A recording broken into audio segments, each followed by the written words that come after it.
Hey everybody, how's it going? IntoWeapons back again with you. Wanted to do a video today on my Tri-Monitor 4K ultra high definition screen setup for my home office PC.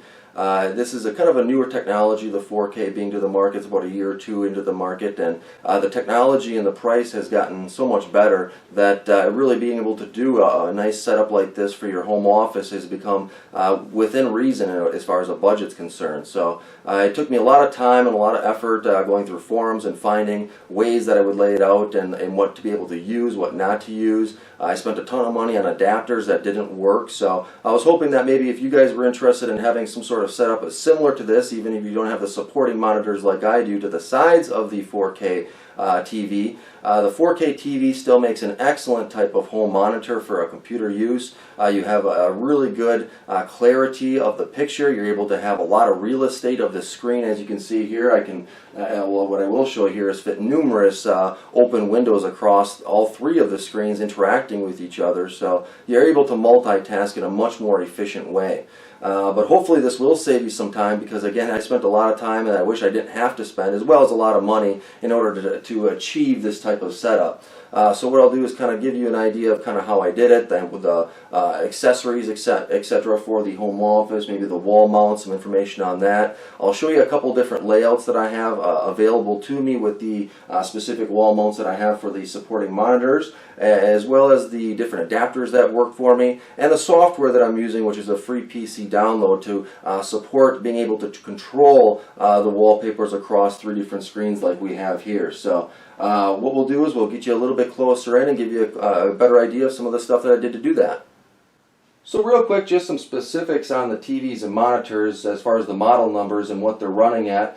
In the middle there you have the 4K ultra high definition TV. It's running at a higher resolution than what you would normally find on any other PC monitor, which is kind of the key there. It is a Vizio, so more of a budget brand. It's an M43-C1 model, so it's a 4K UHD 43-inch Smart TV, so it does have the built-in features of connecting to a Wi-Fi connection and getting you out to Netflix and numerous other apps within the subsystem of the TV here. So it has some really nice features. We're not running at the highest resolution on that 4K ultra high definition TV, mainly because of the refresh rate makes it a little bit difficult at the very highest resolution. We'll touch on that a little bit later. I'll show you it in the menus here for the graphics controller for the PC. But the refresh rate is just a little less, and you're able to achieve a little bit better mouse movement around the screen at one less. And that less resolution that I'm running at is 3840 by 2160, so 3840 by 2160 resolution on the 4K ultra high definition monitor there in the middle. In order to achieve that, I had to run it out of my HP laptop that I'm using, and then I have that docked into an HP business dock. The HP business dock is then pushing it out through a DisplayPort output, I should say, into a DisplayPort to HDMI 2.0 adapter, and that's going to be kind of the key there, is that adapter to be able to get your output to the TV in a way that you want it to. I've tried numerous adapters, and I found one, fortunately, and I'll give you a little bit more information on that a little later, but that's really the key there. That DisplayPort adapter to HDMI 2.0 adapter then is running to an HDMI 2.0 cable running to the back of the TV into the special Vizio high resolution or high frame refresh rate, I should say, input. And there's a couple different inputs back there with HDMI, and they have one that's best, and then one that's better, and then I think that the other ones that are good or something like that. So, and that really plays a big part into it, as well as getting that HDMI 2.0 cable, which is important, into the back of the right HDMI input into the TV as well. So that's kind of the TV setup there. The two monitors are really just basic generic monitors. You can really get any type of monitor to work. These particular ones are 24-inch. One's a Samsung, one's an Asus. And they're both running at fairly good resolutions. I'll touch on that in a second, but really anything above, I think, a 24-inch would work. You really wouldn't want anything less than a 24-inch. unless maybe your middle monitor there was the main monitor is a little bit smaller as well. But really, to give you the support that you need from side to side, I find the 24 inch is really kind of the bare minimum. You can go all the way up to a 27 inch or higher, I suppose, but with wall mounting and being able to articulate that kind of limits you as well. Even in fact, I have that problem with mine. I'm able to adjust these side monitors into a landscape format, and I'll kind of show you that layout here, but it's very difficult because I can't rotate them without hitting the desk or accompanying accessories around the edges. So I need to actually physically take them off the articulating arm essentially and put it back in the right way, so I'm not hitting anything. So, but I'll show you that layout because it's not very difficult. It only takes me a couple minutes to switch it out, and then again it makes it a little bit more efficient for specific processes or maybe tasks that you're doing if you need to maybe have a horizontal support screen like that. So. That's what we got for the monitors. The Samsung 24-inch monitors running at 1200 by 1920 for the resolution and a 60p hertz refresh rate, which is a very good refresh rate, and that's why you like those supporting monitors on the side, because it does give you that higher refresh rate and resolution, or I should say, without that lag or anything with the mouse moving around the screen, or having the ability to go over travel with your mouse or under travel, or really need to find detail and to get something, which is a problem with a 4K TV because it is a lot of real estate on the screen there. Your mouse isn't really built to move around that much of that real estate very efficiently. So and especially at a 30 p refresh rate, which is what we're using on that TV, is what you're going to get. So that's connected to my dock, again, the HP Business dock, and that's connected with a VGA to VGA. So essentially that monitor had a VGA out and the dock had a VGA in, and they're working in collaboration together. So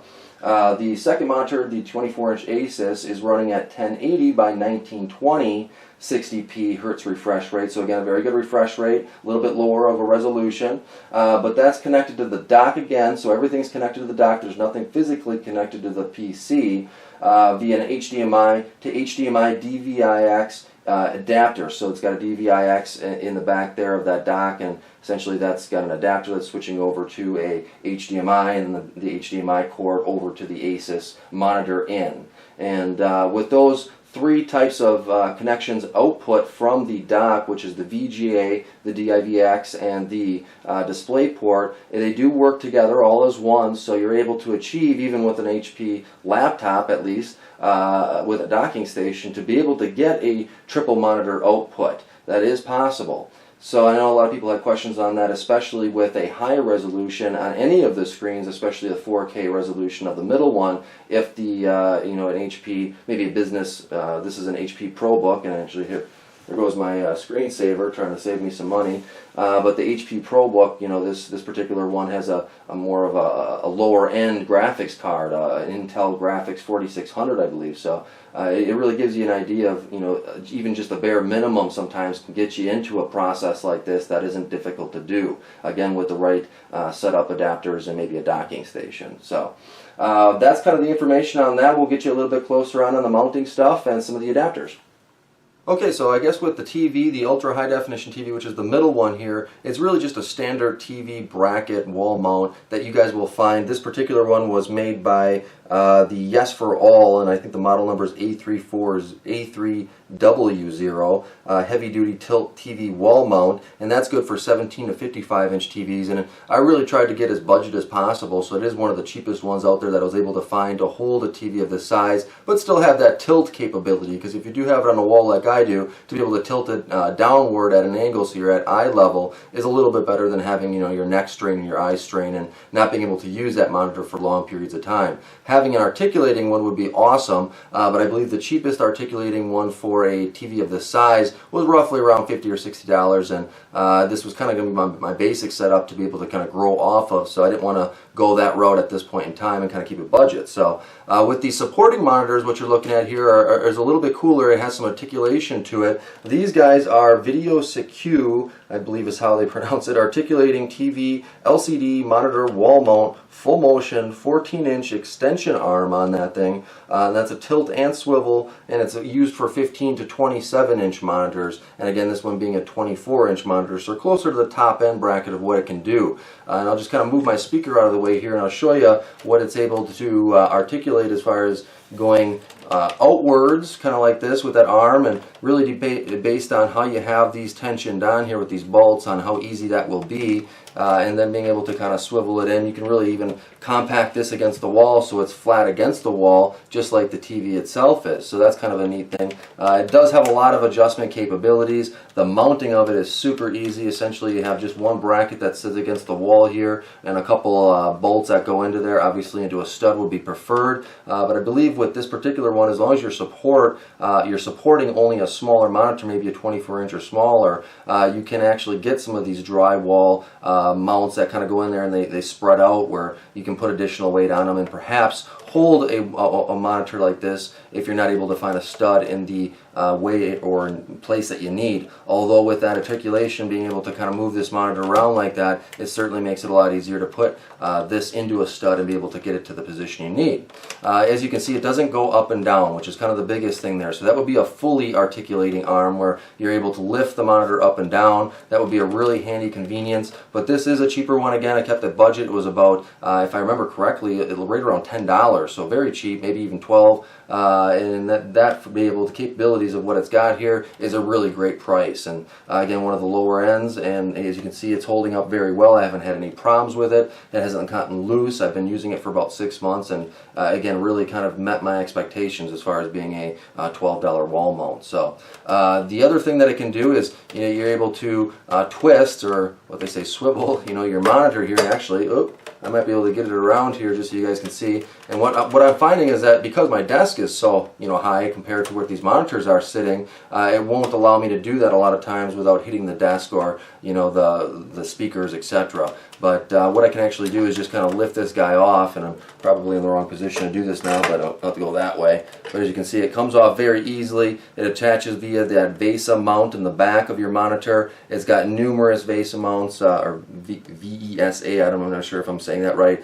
adapters and sizes available. So it has a lot of versatility in that regard as well, and is as easy as to put it back on here. You just kind of find that big opening and then slide it inwards. Very good system. It's just kind of clipping in there. It's got a nice shelf for the steel clip to kind of sit in there, so you're not kind of just setting it and hoping it doesn't fall out. It won't go anywhere once you got it in that rest mount there. And then you are able to adjust it this way and that way with the accompanying tension I guess, levers here. If you want to loosen that up, essentially it'll loosen that up and allow you to tilt it or lock it into a specific tilt position. So that's kind of the wall mounts that we have here. I have one on both supporting monitors, and then again that bracket one for the TV. Alright, there you go, guys. That's the horizontal layout, if you will, and essentially what you're doing is just rotating those two monitors to the certain position that you want. In this case, two horizontal positions. You could either do a setup where you have one horizontal and one vertical. It's really up to you. You could have another mirrored split off this one and have two monitors that are essentially identical and have them in two separate positions as well. So really the sky's the limit with monitors. It's just based on the number of monitors you have and what you really need, the number of adapters you have to buy, and the wall mounts essentially for what you have. But the configuration is really kind of the fun part of the Tri-Monitor setup, and that's kind of what started me off. I think I had one monitor, I went to two monitors, and then I was like, hey, why not use three monitors? And at that time, I think the two monitors were 21-inch and one was 17-inch, and then you kind of upgrade the three monitors to two 24-inch monitors, and then you kind of scratch your head and say, hey, what about a really big one? My buddy's using one big one. Why can't I do one big one and two small ones next to each other? So that's kind of what you end up with, and it's just kind of a growing concept. But again, once you have more of this real estate, you realize how much more efficient and how many more tasks you're able to do at one time, and it really plays a big part into the growth of that particular use and efficiency-wise of what you got going on your home office PC monitor. So that's the layout there, like I mentioned, of difference of what you're able to do. What we'll do is get you a closer look at some of the accessories here that go along with it. Okay, just because I know we get a lot of questions from people on some of the products that they're seeing in my office that I'm using, I thought maybe I'd go over 4 or 5 different of those products that I found have really made my life a whole lot easier. And I'm going to try to do this really quickly, guys. Hopefully I don't go on too long about this stuff, but the first one is the Vizio M43-C1 remote control, and actually, as you can see here, it has a full QWERTY keyboard on there, which is a super nice feature to be able to type in searches for movies or shows, type in your Wi-Fi password to connect the TV even itself to the Wi-Fi network of your home. Having that full QWERTY keyboard makes a world of difference. Second thing here is we got the Bluetooth, or I'm sorry, not Bluetooth, Logitech wireless backlit keyboard, and this thing is awesome. I've been using it for about a year. It runs about $70, and it really provides a lot of really nice features. So again, it has a rechargeable lithium battery that's built in there. As you can see, you got the rechargeable micro USB slot, as well as a plate cover here that you can remove and take those batteries out. So it's not like you need to replace this unit once the batteries maybe end up dying after a million recharges or whatever it is. I've used it for about a year. I've charged it a ton of times. The battery charge lasts, a good 40, or I should say 30 days in between charges if you're not using it that often. Probably, closer to 15 to 20 days if you're using it repetitively, constantly like I am. Recharge time, plugging it into there takes about 45 minutes, and it's back to a full charge. It has an LED light that tells you. But the coolest thing about this is when I walk into my office and I, walk to my computer and it may be dark, I put my hands up to it, you'll notice that the keys jump to life there. It is backlit, and that is one of the biggest features for me, and then it'll go dark there to conserve energy. You can adjust the brightness level, etc. of that light that's coming off those keyboards, but even for me when I'm using these keyboard trays under my desk where they're not so well lit if the LEDs are off that I put up in there, having that ability to be able to quickly see those keys and have it jump to life is really nice. It has an on and off button here so you can turn it off, conserve ultimate energy. Has all the other features of a keyboard that you normally want, all the different function buttons, play, fast forward, movie, music, all that stuff, some internet capabilities. Has a front plate here that's very soft to the touch. It's not hard or super uncomfortable as you place your wrists on it. Kind of almost has a rubbery feel. It is a harder plastic though, I should say, but it's comfortable. It doesn't have any type of ergonomic issues with it. It lasts a long time. Again, I haven't had any issues with the thing. It's very sensitive to my touch. I don't have to constantly make corrections. It knows exactly what I'm doing when I do it. And again, it's just an overall a great keyboard for $70. So it had met all of my criteria, and I've gone through 4 or 5 different keyboards over the years, and this thing has outlasted and outperformed everything else. And I've had some expensive keyboards. So this one here is kind of a match to it. When I was doing my research for the keyboard, it kept on coming back to this as the mouse as well for one of the better mouses, and these guys both have 5-star ratings out there with a ton of reviews. But this is the Logitech Performance MX mouse, very ergonomic. Has a wireless capability just like the keyboard, so you're connecting with a good constant connection there, not Bluetooth, which could go out on you.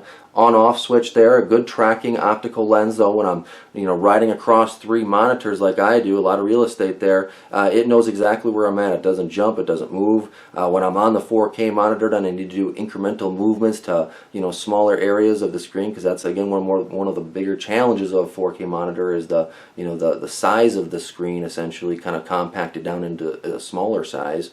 You got to be able to do fine movements, so it does a really good job of that. It's got a nice scroll that doesn't feel chintzy at all. It's got a nice ergonomic design to it. Your hand wraps around it, doesn't have any problems with uncomfortableness after long periods of use, and I do use it for a long period of time. Again, I work from home, and then when I was after work, I do a lot of the YouTube stuff, and I would be on the computer as well. So a good portion of my day was sitting at a computer and using this equipment.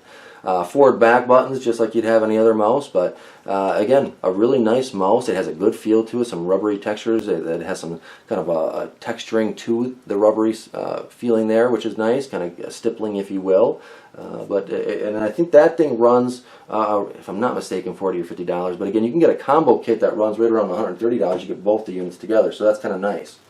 I guess since we're on Logitech, I'll just kind of throw out there that I did find after numerous different home theater systems, they're not really home theater systems, but computer speakers essentially, that you need a lot of wattage in order to provide a good sound system off a computer. And there isn't a whole lot of computer speaker systems out there that provide a lot of watts at a reasonable price at least. You can buy, upper end ones around $700, $800, but I'm certainly not going to spend that money on a computer speaker system. So I was able to find the Logitech Z623, and these are still really popular, I guess, and I bought this I think 2 2 years ago. But these are 200-watt speaker system. It's got the two tweeters on the top here. They are all wired together, so you do have a good wired connection. The wires themselves are real thick. But you'll notice on the bottom here too, and hopefully you guys can see this, but we have a subwoofer system as well that sits down in the corner of the desk, and it provides an awesome sound. I mean, when I have this thing with some good bass going, you can definitely shake things off the walls, and the neighbors get a little angry as well. So it does provide an amazing sound as well as a very clear sound. These tweeters have really good sound quality, so when it is low, when my child's sleeping at night, I can listen to the music and still hear it at a very low volume, which is really nice. So for the money, those are solid subwoofer and speaker systems for any PC. I don't really know if there's much else out there that'll give you the value for the name brand as well as the sound capabilities. Again, that 200 watts makes a huge difference. And I was so sick of crappy sound from my previous systems, and I went up to 75 watts on one system. It still didn't sound, it sounded like tweeters. So that kind of covers the speaker system. I guess the other thing I just wanted to show was this really generic, and this took me forever to find. I went through probably 5 or 7 different cradles through my time with the Samsung Galaxy S4, and a lot of you are probably going to laugh because it's a super old phone, but it's unlocked. I bought it unlocked, and I'm on a godfathered unlimited data plan from Verizon, so either I pay full price for a phone, which I think most people are doing now these days, I'm kind of stuck with it, so I just kind of make do, and as long as it works for me. But this charger will work for any phone that's, I guess, charging on the bottom or perhaps side as well, but it's thick case friendly, which was the hardest thing for me to find, was a unit that was thick case friendly. And I use good recoiling absorbing type of cases. If I drop it, I don't want to break it. So this thing will accommodate that, which is a really nice feature. It's got a higher, as you can see, USB port that sticks out of there, so it goes further into the case to be able to reach that charging receptacle. It has some LED built in here, and actually you can see I black taped this off because I had, I think, at my master bedroom at one point. It was driving me crazy. But it's got some cool LEDs in there. It just changes colors as it's plugged in. Some of the other nice features about it, though, is that it has USB, and I hope you guys are going to be able to see a lot of this stuff, but it has USB charging or attachment for accessories inputs in the back there. So if you want to, again, maybe charge something, you can do that, or if you want to plug in maybe a USB keyboard to that, it'll actually interact with your phone. You're able to utilize any kind of device that you plug into that, so even a USB drive to your phone. It really makes things really convenient, especially for me, since I do some of the YouTube things. I have some stuff on my phone to be able to quickly transfer it to a USB, which I prefer when I transfer, and then over to a computer. That makes a big difference. It has some additional, I think that's the external charging capabilities that it has, so you're able to plug this in, or I'm sorry, over in the end here, to a US adapter, plug and power this thing essentially via that adapter into the wall socket. Otherwise, you can power it via USB as well, which is kind of what I do. I just use a phone charge USB port, plug it in, and it powers it that way. It's got a good fast charge on it. As long as you use a good cable on it, you're going to get a good fast charge on your phone. And then it has some memory card readers on the side over here. But I mean, literally, I think this thing was like $10 or less. So I mean, for the money, I went through a bazillion of expensive ones, $40 to $50 ones, and they drove me crazy. They never worked, and they never lasted very long. This thing has lasted forever. I mean, this thing is probably 2 to 3 years old. And again, for $10, you really can't go wrong for something that works like that. So thick case friendly was the biggest thing for me. It just slides right in there, pops in there. It always does a really good charge. I can pop it off. Everything's held together really nicely, minus the kind of annoying LED lights. That's kind of the only thing I have there that I have a complaint on. But and then you'll notice, guys, that I have these keyboard trays here. These are pretty easily to come by if you have any desks that you want to attach these to. I have 2 of them, so I have a second computer that I kind of use off to the side here as well. But this corner desk allows me to accommodate 2 of these trays. They run about 40 to 60 bucks.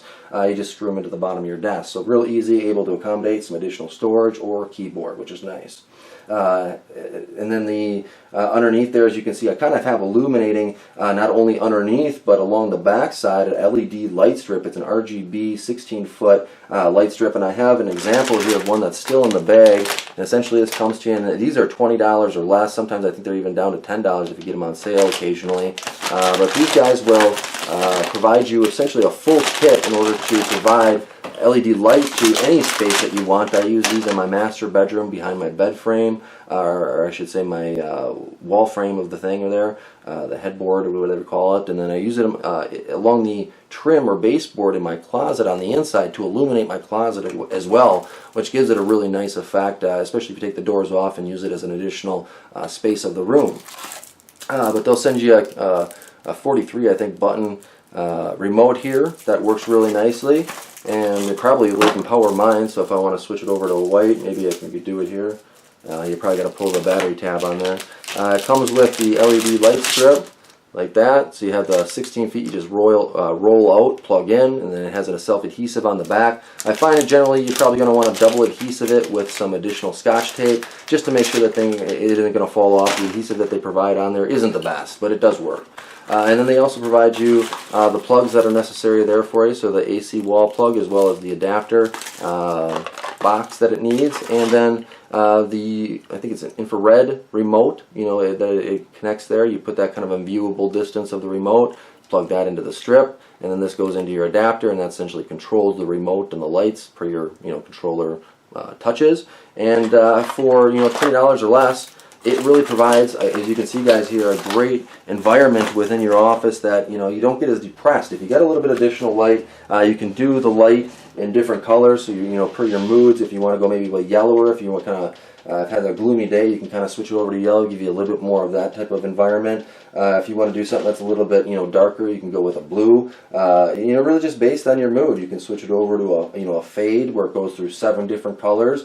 You're even able to adjust the speed on that, so if you want to do it quicker or if you want to do it lower, just based on this button that you hit and how many times you hit it, as well as a fade 3 it has, and then I guess fade 7, so it goes through all 7 of those guys. You can speed that up, slow that down, as well as a jump 3. You can do a number of different color combinations there. As you can see, it already has them laid out for you, but then a number of do-it-yourself combinations as well. If you want to find a specific color that you like and you kind of like that shade, you're able to program it in there, so that's kind of nice. Okay, before we take a closer look, I guess, at that adapter that I used to achieve 4K on the middle monitor there, I did want to show you the other thing that's kind of required when you have a multiple monitor set up and you still want to have a nice wallpaper spread across all 3 or perhaps specific individual images on each individual monitor. You do kind of have to have a nice, or at least a robust PC software that will allow you to do that and customize those abilities. So what I'm using here is a free PC download, which is really nice. You don't have to pay anything for it, but it works really well, and I'll show you a little bit closer up as we get into that segment. But this is the dual monitors and dual wallpapers. Again, free PC download. Works really well, and as you can see, I have a image stretched across 3 of them. What I'm going to do is just throw a time segment in here, a time lapse segment of the different types of wallpapers that I've collected over the interim that I've done 4K monitors against the the backdrop of the LED here. So just a real quick kind of throw through of those.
Okay, so the VGA cord goes out of the docking station to a VGA in on the back one of those monitors.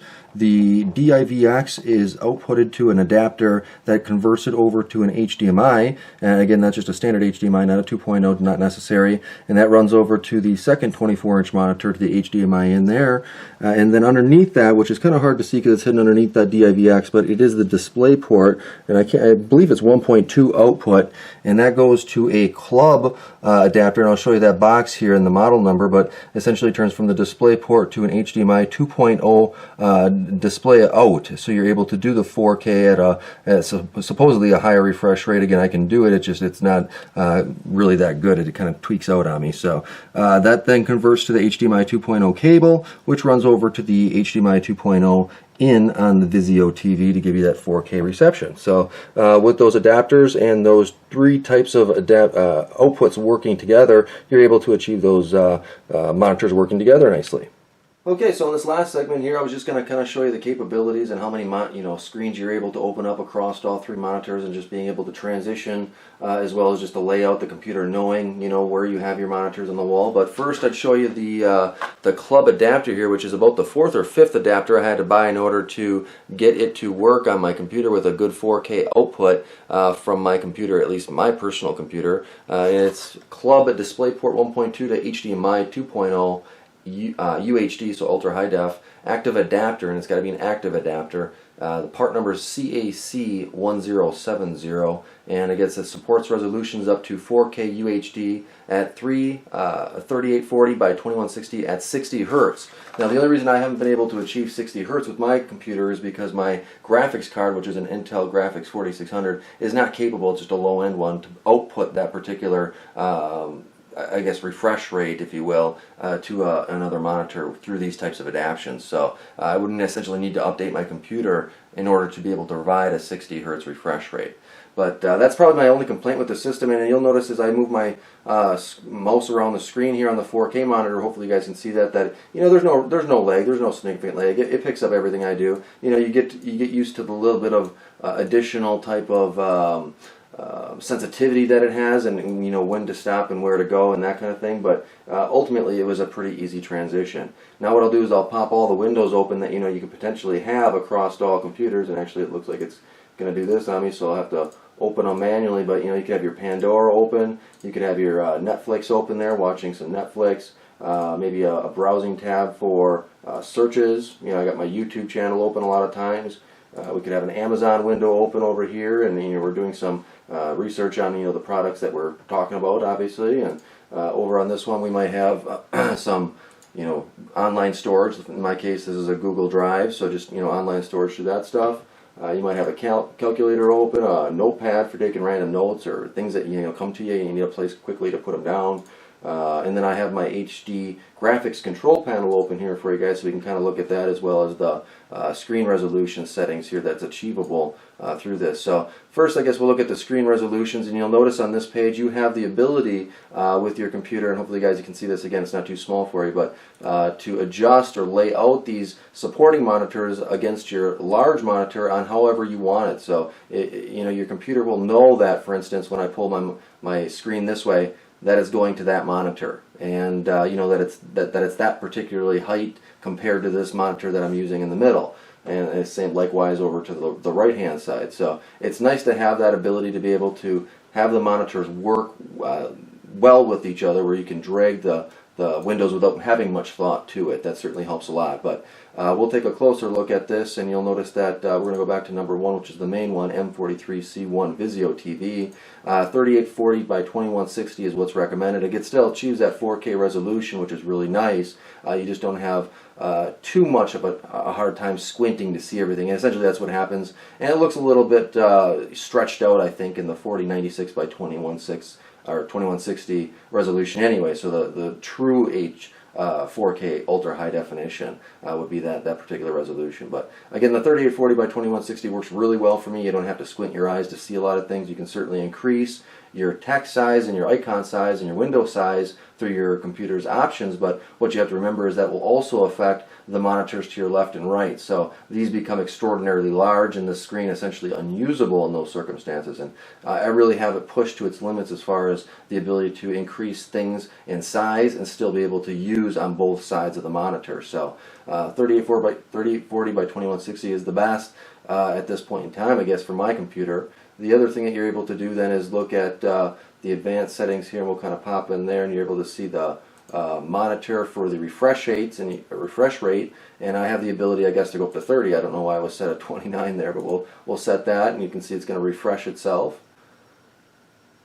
And it'll just ask me if I want to save, and I'll say yeah. And all I'm going to get is a little bit better of an ability to see my mouse move across this screen without any type of window not being within clear viewing, so that the wording that you have on those menus as you're scrolling across is still viewable, and it doesn't flash or lag, that type of thing. The other thing you want to look at then is your landscape, if you're able to do that, but that's easy enough to figure out kind of on your own.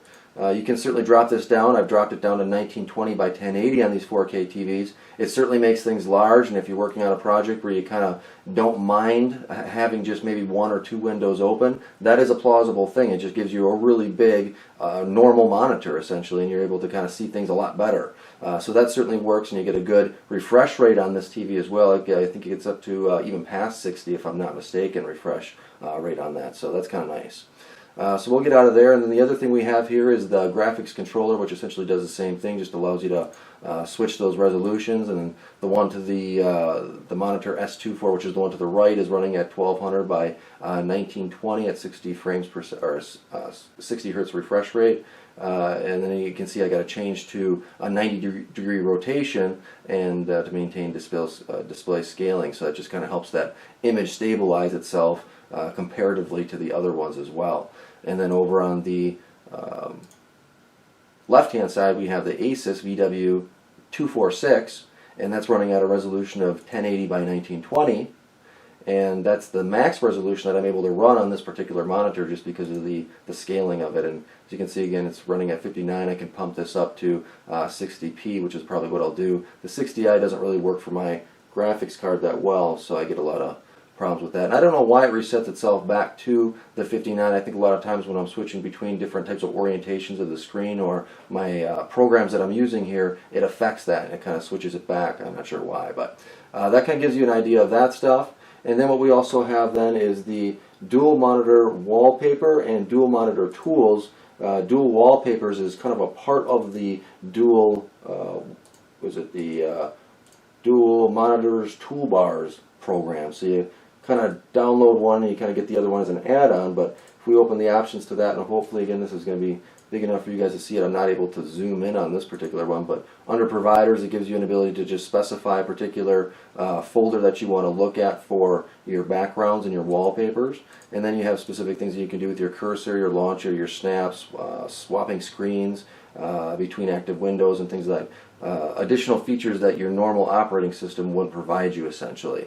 And you can also then look at the image that you want to use, as you can see here, and it shows all three of those particular monitors in a segment there, and you're able to select specific monitors as far as where you want that image to go or stretch across. You can have different images on different monitors, and that's really where the additional program, the dual wallpapers, part of an add-on to that program comes in. We'll go here and I'll open dual wallpapers just to kind of give you an idea, and you just got to run that before you want to use it.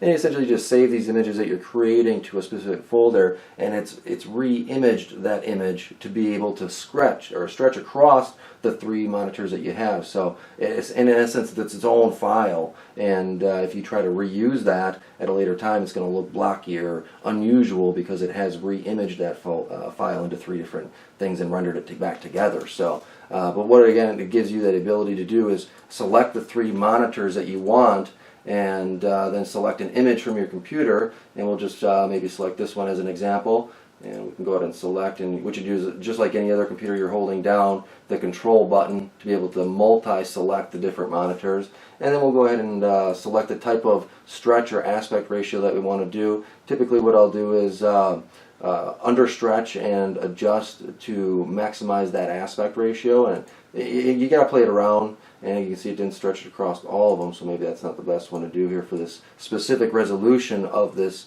wallpaper. And the better resolution or higher resolution you get when you're downloading these wallpapers, the better. So this particular wallpaper, and I'll have to pull up the file string here just to kind of take a look, was 3840 by 2160. So it's essentially matching that of the monitor resolution that I have for the main ultra high definition monitor, but then trying to stretch it across those additional two.